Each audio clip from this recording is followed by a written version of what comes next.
好，而家咧，我哋咧就會教你點樣喺 Tinkercad 度畫一個 3D modeling。咁咧，我哋呢個太陽能風扇嘅 project 咧，應該要畫兩個 model 嘅。咁第一個咧就係呢度好似幅圖咁見到，係一個 control box。個 control box 主要功能咧就係咧，你要擺住塊太陽能板啦，有兩個開關，一個係風扇嘅開關，一個係太陽能板嘅開關，同埋入面咧要擺一嚿電池喺度嘅。咁然之後咧，你會需要一條電線咧喺個 control box 度拉出嚟，咁咧就會連住嗰個 motor stand。咁 motor stand 就係咧你風扇扇葉嘅地方，會擺住一個 DC motor。好啦，當你畫完兩個 3D model 之後咧，就可以拎翻學校 3D print 出嚟啦。如果你畫圖嘅時候有咩問題咧，就可以 send email 同我聯絡。首先我哋去 Tinkercad 個網站度啦，咁咧就右上角有一個 login 嘅字，你可以撳 login，然之後咧就揀 student account。我哋咧用學校嘅 Gmail 去 sign in。咁如果你係第一次 sign in 嘅話咧，佢會叫你輸入一啲個人資料，係出生年月日。咁撳幾下之後咧，你就可以入到去呢一個版面噶啦。咁然之後咧，我哋就會去 create your first 3D design 嗰度啦。咁開完之後咧，呢個就係當你做 3D modeling 嘅工作界面啦。咁左上角呢度而家好似唔知咩字咁咧，其實係你個 project 嘅名嚟嘅。咁你就改翻佢。你可能而家做緊一個 control box，咁你改 control box 啦。咁右手邊咧，你可以揀啲適合嘅形狀咧，就撳住拉佢出嚟。咁咧，你就會將呢個立體形狀咧擺咗喺你嘅工作平面上面噶啦。咁主要都係喺呢度咧拉一啲形狀出嚟，去組合，想成為我哋嘅要嘅形狀。好，跟住我哋有幾個功能嘅。我主要咧就係用呢三個紅色咗嘅功能，我哋將咧唔同嘅形狀咧 group 埋佢 union group，或者將佢 ungroup，同埋咧 align 就將佢對齊。主要用呢三樣功能。同埋咧，我哋喺呢個 Tinkercad 入面咧，嗰啲立體咧可以分做實心嘅立體定係空心嘅立體。即係如果實心加實心咧，我哋就會有另外一個形狀。如果實心加空心嘅話咧，我哋其實咧就會變咗有個窿嘅形狀。咁樣我哋整就需要用到空心同埋實心 group 埋佢嘅結構。咁當你整完個 3D model 嘅時候咧，咁呢個位置有個 export 啦，我哋出 STL 檔咧，其實就可以攞呢個檔案去 3D print 嘅啦。咁跟住咧，我哋就係要 design 一下我哋個 control box 啲大細。咁樣首先我哋要知道我啲材料嘅大細先。咁塊太陽能板咧，就呢啲係佢嘅 dimension 啦。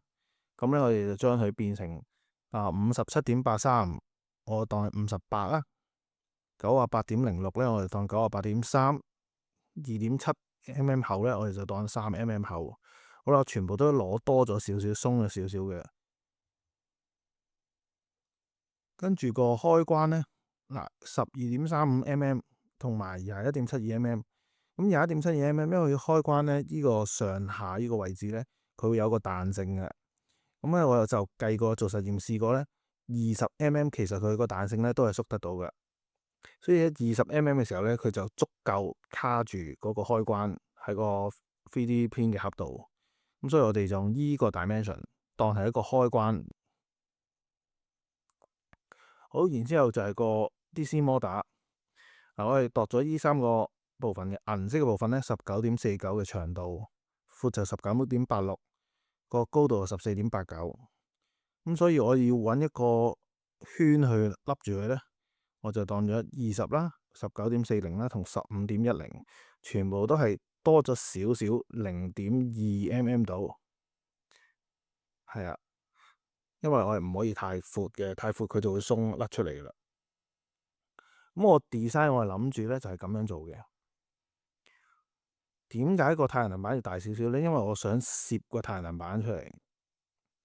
你睇呢度有個窿位，有條坑。如果我哋計到啱啱好嘅話咧，差唔多大細咧，我就可以將個太陽能板攝入去啦。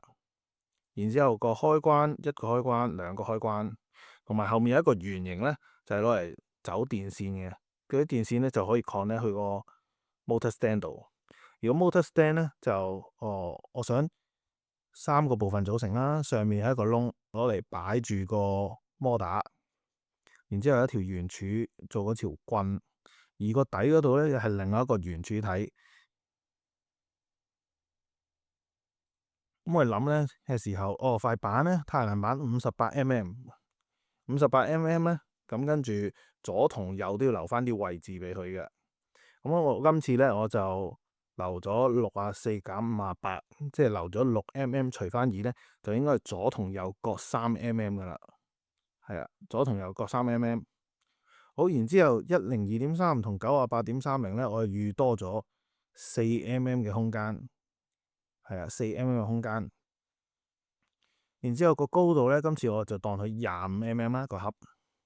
咁然之後呢啲 dimension 咧就係個開關啦，同埋個電線窿嘅 dimension 嚟㗎。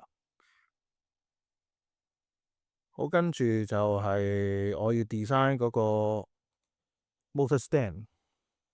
我哋上面個框咧，因為依個係個摩打啦，咁20、19.40、15.10啦，咁我就又係留翻24mm。24同20，即係話我左右呢度開個窿嘅話咧，左右都要留翻2mm。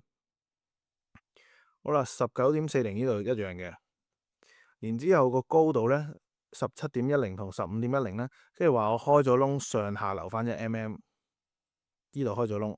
我跟住條棍大約就100mm高啦，個半直徑係12mm。然之後個底座啦，一定有個底座，如果唔係咧，你個頭大個身細咧就會冧落嚟噶啦。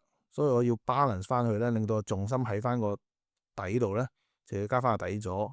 咁個底座需要大啲嘅，所以50mm係個直徑啦。咁個高就15mm。呢啲大細咧可以自己決定嘅。不過最緊要就係你要諗翻佢個任務係乜嘢，就係佢要令到個重心落翻喺個底座度，所以底座唔可以太細，如果唔係就會冧噶啦。